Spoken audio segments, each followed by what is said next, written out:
Madame, Monsieur, bonjour. Bienvenue donc sur cette émission spéciale.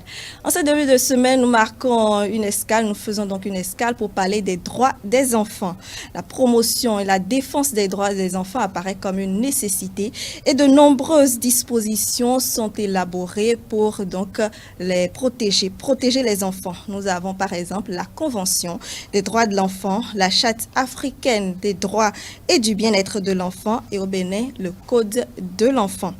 L'organisation non gouvernementale ASOVI, Social Watch Bénin et le réseau des structures de protection des enfants en situation difficile, RESPEST, ont décidé d'unir leurs forces pour un maximum d'impact. Et c'est pour mieux comprendre comment est-ce qu'ils fonctionnent que nous les recevons sur ce plateau. Madame Blanche Sonon, bonjour. Bonjour, Madame la journaliste. Bienvenue donc sur ce plateau. Merci, Madame. Vous êtes juriste, présidente du conseil d'administration de Social Watch Bénin, c'est bien ça? Si, Madame. Et nous avons également, en dehors de Blanche Sonon, Maxime Agua. Bonjour, M. Bonjour, Agua. Madame.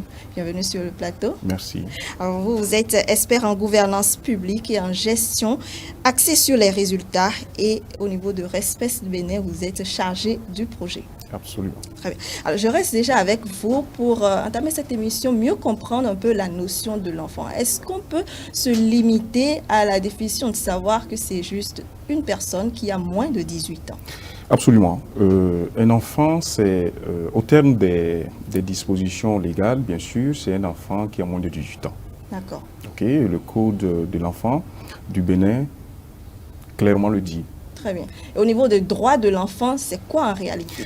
Alors, les droits de l'enfant, c'est l'ensemble des prérogatives reconnues à un être qui a moins de 18 ans, selon ses spécificités, selon, je dirais, sa situation sociale et pourquoi pas économique, culturelle et que sais-je encore. Très bien. Alors, Madame Sonon, vous êtes juriste. Est-ce que vous avez des compléments à cette définition? Merci beaucoup. Je vais m'aligner sur les éléments de réponse donnés par mon collègue et préciser peut-être que au terme de l'article 2 du Code de l'enfant, oui, c'est un être humain âgé de moins de 18 ans, comme il l'a dit. Et pour ce qui concerne les droits de l'enfant, c'est aussi des droits humains, mais spécifiquement adaptés à l'enfant, qui tiennent compte, ces droits tiennent compte de sa fragilité, de son enfance, et surtout de ses besoins adaptés à son âge. D'accord. J'en ai cité quelques-uns tout à l'heure, la Charte africaine et le Code de l'enfant et bien d'autres existent. De manière spécifique, de manière simple et concrète, qu'est-ce qu'on peut retenir comme droit de l'enfant en réalité aujourd'hui? Merci beaucoup. En matière de droits de l'enfant, il y a plusieurs catégories. Il y a des droits sociaux, économiques et culturels. Par exemple, le droit à l'éducation, le droit à la santé, etc. Il y a aussi des droits politiques, des droits qui donnent accès à l'enfant de vivre avec une famille, de vivre dans sa famille. Il y a aussi des droits d'ordre communautaire. Donc, c'est des droits, par exemple, des enfants réfugiés, des enfants vivant avec un handicap. Mais il y a aussi des droits spécifiques, comme le droit, comme je l'ai dit tantôt, le droit d'un enfant d'avoir la protection adéquate à son âge par rapport de la part de ses parents, donc la protection familiale, la protection communautaire et la protection de l'État vis-à-vis de l'enfant. Très bien. Alors, je voudrais, avant de continuer, est-ce que tous ces droits également sont concédés à un enfant qui n'est pas encore né? Disons que le droit précède la naissance même de l'enfant. Le droit précède la naissance de l'enfant en ce sens que de sa conception, il est protégé. Il est protégé parce que le fœtus, soit dit en passant, est quand même un être en devenir. Oui. Et si on s'entend là-dessus, il va sans dire qu'il faut le protéger. Voilà. Et donc, pour répondre à votre question, je dis oui. Le droit précède la vie de l'enfant. Très bien. Voyez-vous, et j'irai beaucoup plus loin pour dire que même après la mort, le droit protège Les enfants. encore les enfants. Je dirais tout le monde. Oui, bien sûr. Aujourd'hui, nous parlons des droits des enfants. Alors, quelles sont les atteintes que vous notez de manière fréquente sur le terrain aux droits des enfants?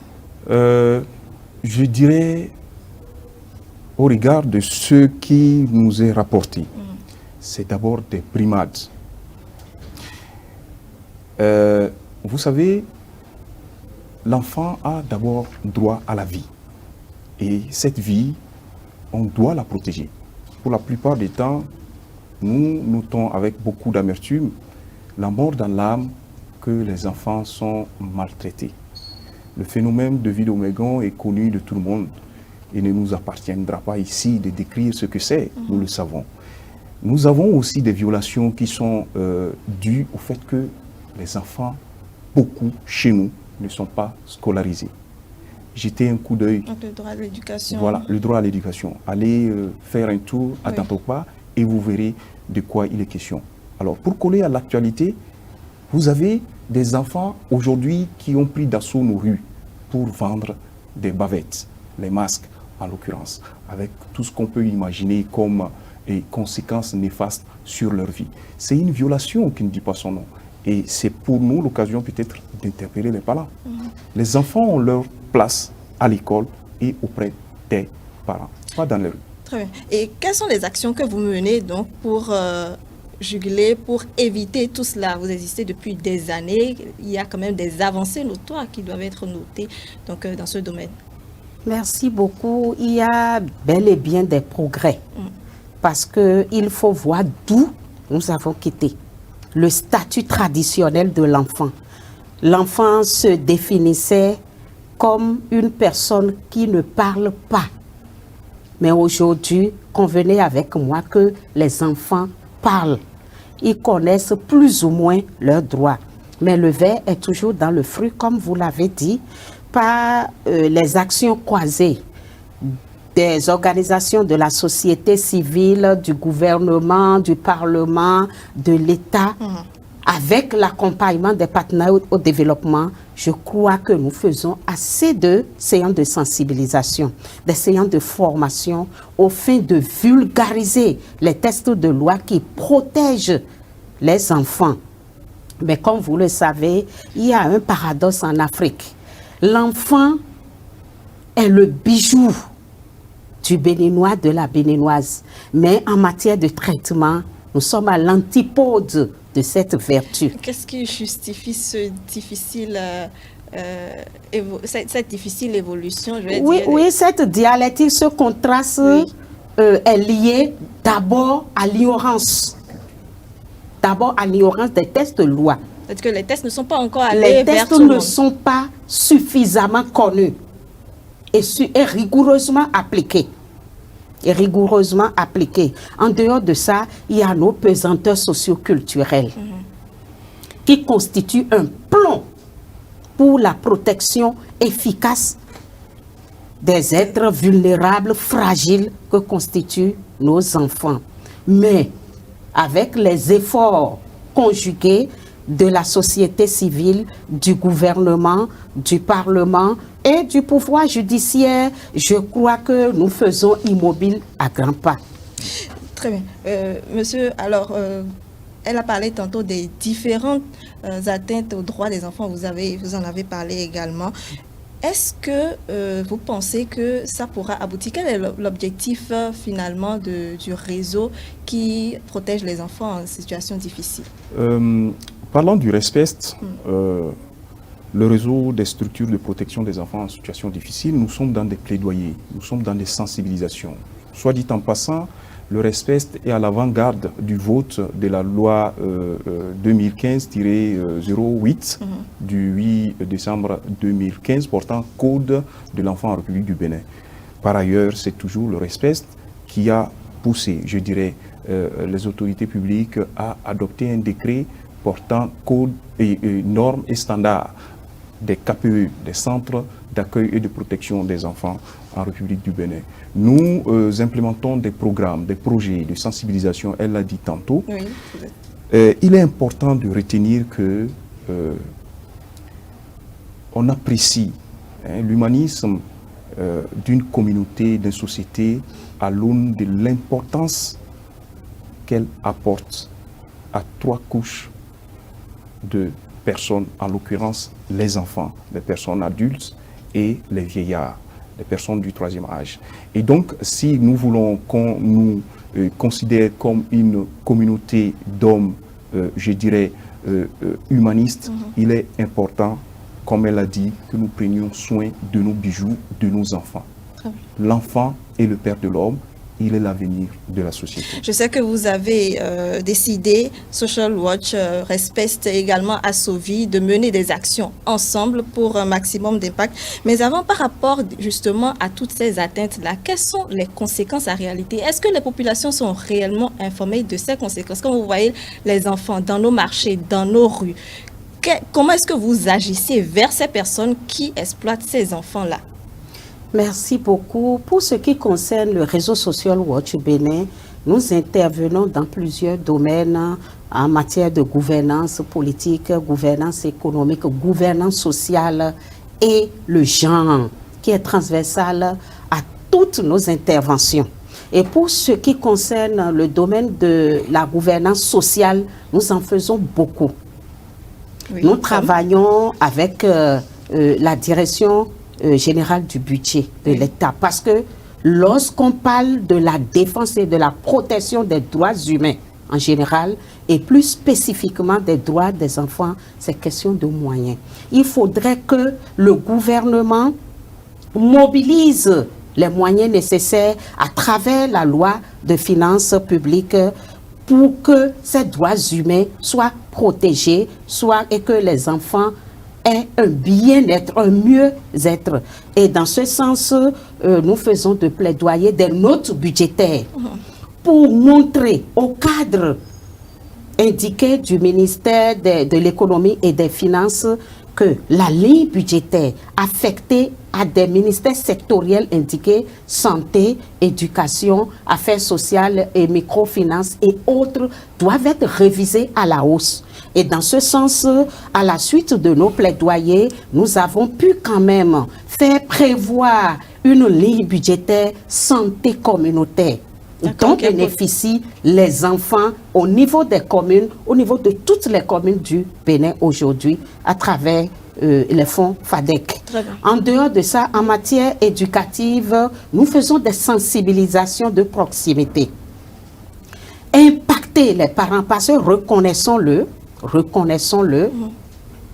tant qu'il n'y a pas adéquation entre la croissance économique et la croissance démographique, la problématique de la protection de l'enfant resterait un défi au Bénin.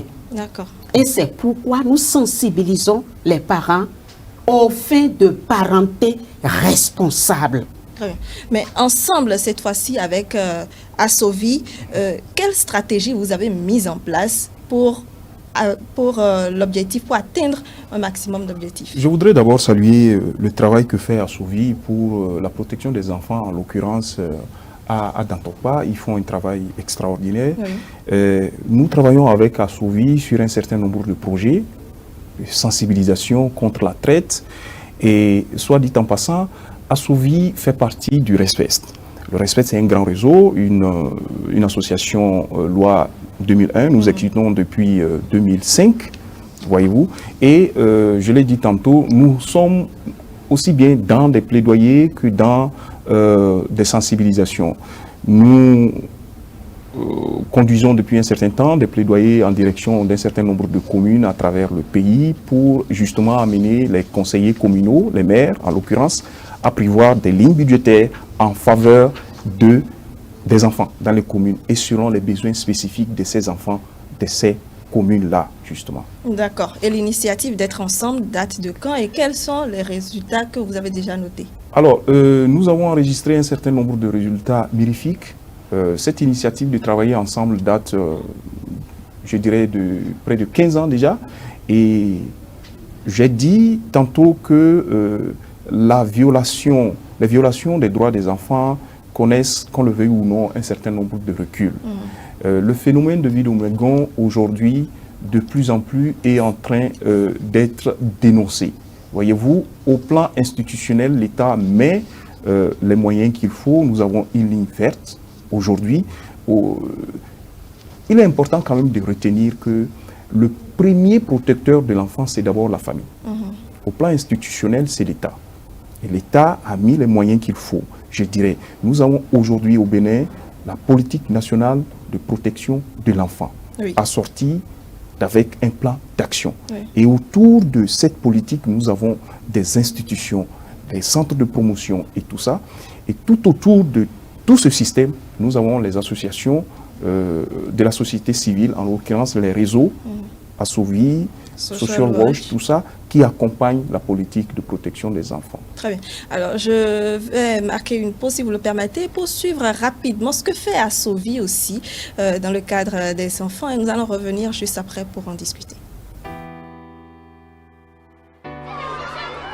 La joie de les voir épanouis. Le devoir de les éduquer. La responsabilité de leur offrir un métier. L'urgence de leur transmettre le goût d'un environnement assaini. Semer une enfance heureuse, c'est récolter un avenir radieux. Sauvegardons les droits des enfants. Avec Assovi et le gouvernement allemand à travers Oxfam Allemagne. Voilà, donc c'était en bref les actions de Assovi. Blanche Sonon, disons, avec Assovi et le RESPEST, vous avez l'éducation comme un levier important sur lequel vous travaillez. Pour quel objectif? Pourquoi? Pourquoi précisément l'éducation? Merci beaucoup. D'abord, nous sommes ensemble pour une synergie d'action, pour maximiser la visibilité de nos actions. Parce que, comme vous le savez, une seule main ne peut pas applaudir. Et pour faire de plaidoyer, pour maximiser l'atteinte des résultats d'un plaidoyer, il faut constituer une coalition. Et l'éducation est notre pierre angulaire parce que c'est la base de l'homme. Un enfant bien éduqué, c'est toute une nation qui est bien éduquée. Et plus est une fille. Parce que le petit garçon, la petite fille d'aujourd'hui est l'adulte de demain. Et c'est pourquoi les violations des droits humains de l'enfant constituent un véritable frein pour le développement humain durable. Parce que lorsque les droits de l'enfant ne sont pas garantis et que les enfants sont victimes innocentes des violences de toutes sortes, violences sexuelles. Vous avez posé la question tout à l'heure de savoir si l'enfant a des droits avant même d'être né. C'est certes, oui. Parce que le Code des personnes et de la famille accorde déjà des droits à un enfant à naître, des droits successoraux à un enfant à naître, mais à condition qu'il soit né vivant et viable. Vous voyez, mais nous remarquons aujourd'hui le taux d'avortement non légal dans notre pays aujourd'hui, avec les conséquences néfastes, le rejet de fœtus. Alors que mon collègue l'a dit tantôt, un enfant a le droit à la vie. Un fœtus a le droit à la vie. Est-ce que vous arrivez à agir dans ce sens, justement par rapport à cet aspect? Merci beaucoup. Nous agissons aussi dans ce sens. Parce que, comme vous le savez, depuis un certain temps, la croissance exponentielle des violences dont sont victimes les enfants aujourd'hui interpelle tout Béninois et toute Béninois, mais davantage l'État, le gouvernement, qui est le premier débiteur de protecteur de ces enfants. Qu'est-ce que nous faisons? Nous vulgarisons les textes de loi. Nous vulgarisons les textes de loi et nous voire conscientisons les parents. Parce que le premier niveau de protection, c'est dans la cellule familiale. Et c'est pourquoi le Code stipule qu'un enfant a le droit de grandir d'être dans sa famille. Ensuite, il y a la communauté et puis la nation tout entière. Les viols d'enfants ces derniers temps, vous voyez un peu, des hommes et des garçons vont jusqu'à violer des mineurs de 2 ans sous prétexte de rite. Donc des abus qu'on commet gratuitement sur des enfants qui sont quand même nos bijoux, l'avenir de la nation. Alors, avant qu'on ne termine rapidement cette émission, moi, je voudrais quand même que vous nous dites un peu quelle satisfaction, un élément de satisfaction quand vous allez sur le terrain qui vous permet de continuer le travail là. Une zone, par exemple, dans laquelle vous avez travaillé pendant quelques années, vous avez noté des avancées. Parlez-nous-en juste en 1 minute. En 1 minute. Je vous dirais, je prends le cas de la mendicité, par exemple, à Kandi. Nous avons conduit un projet dans ce sens et les statistiques aujourd'hui à Kandi nous prouvent à suffisance que la mendicité est en train de reculer. J'avoue qu'il reste encore beaucoup à faire dans ce sens. Qu'est-ce que vous avez fait? Nous avons conduit des programmes dans ce sens. Nous avons fait des sensibilisations. On a recueilli des enfants livrés à la mendicité qu'on a inscrits à l'école et qui progressent.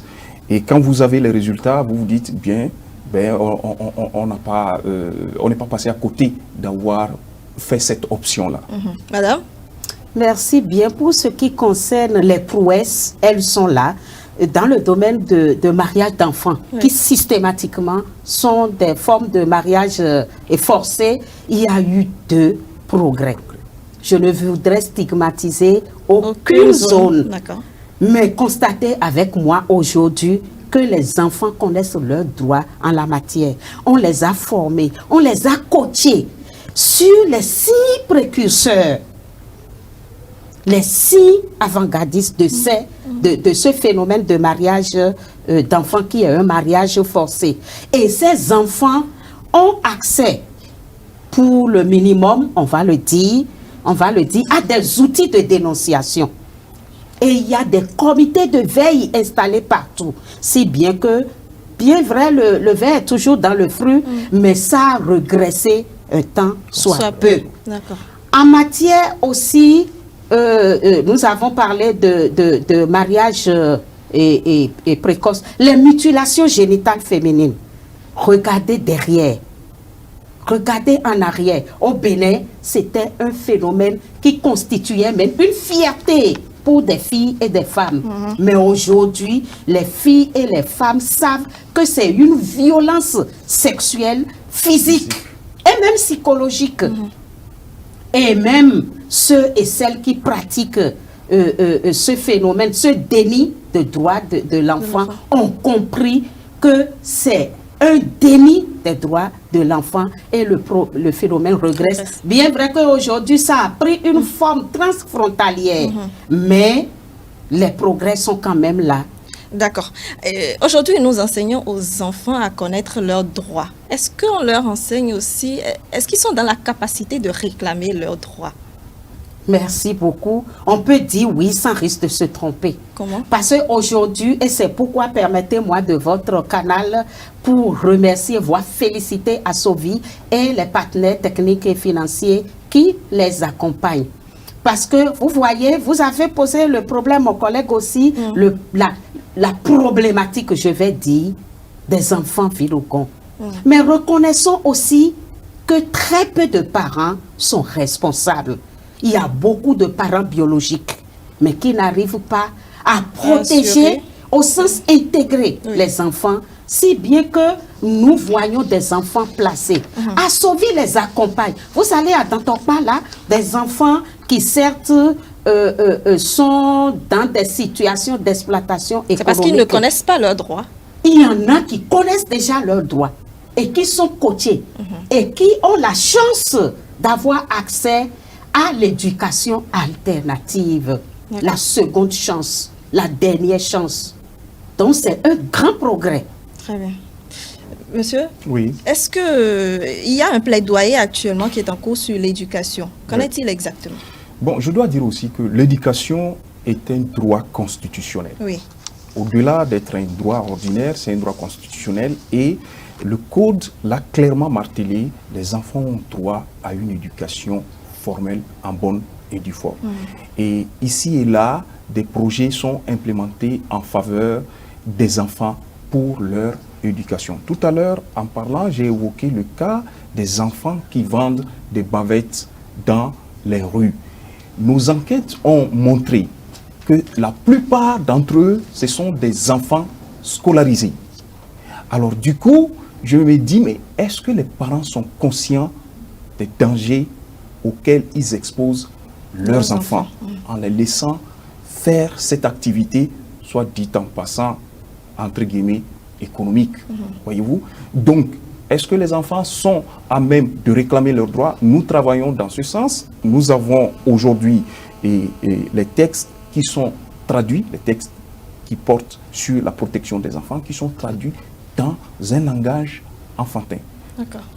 Cela leur permet de mieux comprendre ce dont ils ont droit et ce à quoi ils sont tenus en tant que Et qu'est-ce que vous faites à l'endroit des enfants qui sont abandonnés aux abords des voies et un peu partout? Il y a des structures pour ça. Nous avons des centres d'accueil et de protection des enfants qui recueillent ces enfants, mais je dois dire au passage que le lieu par excellence pour l'épanouissement d'un enfant en bonne et due forme, c'est sa famille, c'est pas les structures d'accueil.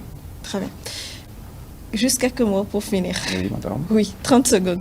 30 secondes. Je voudrais vous remercier pour cette occasion que vous me donnez, remercier Assovi pour le travail qu'il fait. Je voudrais, en ce temps de Covid, nous interpeller la conscience collective, l'État, qui est le premier protecteur de l'enfant, pour que les enfants connaissent une protection particulière. Vous n'êtes pas sans savoir que ce phénomène sanitaire, pour ainsi dire, préoccupe tout le monde. Et les enfants sont vulnérables, il faut les protéger. Merci Maxime Agua. Madame Blanche-Sonon. Merci bien. Mon mot de fin, c'est encore un mot de plaidoyer à l'endroit du gouvernement qui fait pas mal de progrès. Mais mon collègue a parlé tout à l'heure des centres de prise en charge. Mais ces centres d'hébergement des enfants survivants et survivantes des violences ont des capacités limites. C'est 21 jours au plus. Il y a des enfants, par exemple, victimes de mariage forcé qui arrivent à s'échapper et qui ne veulent plus retourner vivre dans leur village. Mais après 21 jours, qu'est-ce qu'on va faire d'eux? Des familles d'accueil et aussi l'adoption au sens au plan international avec ses conséquences. Donc c'est l'État, la famille, la parenté responsable et l'État responsable. Merci Blanche-Sonon, merci Maxime Agua. Vos messages sont entendus sûrement et quelque chose sera fait pour ces enfants. Mesdames, Messieurs, ce sera tout pour cette émission. Je voudrais partir en vous rappelant ceci: rien n'est plus important que de bâtir un monde dans lequel tous nos enfants auront la possibilité de réaliser pleinement leur potentiel et de grandir en bonne santé, dans la paix et dans la dignité. C'est une citation de Kofi Annan que je voudrais donc partager avec vous, et cela passe par le respect de leurs différents droits. C'est ainsi que prend fin cette émission et je remercie nos deux invités de ce matin. Passez une excellente semaine de travail.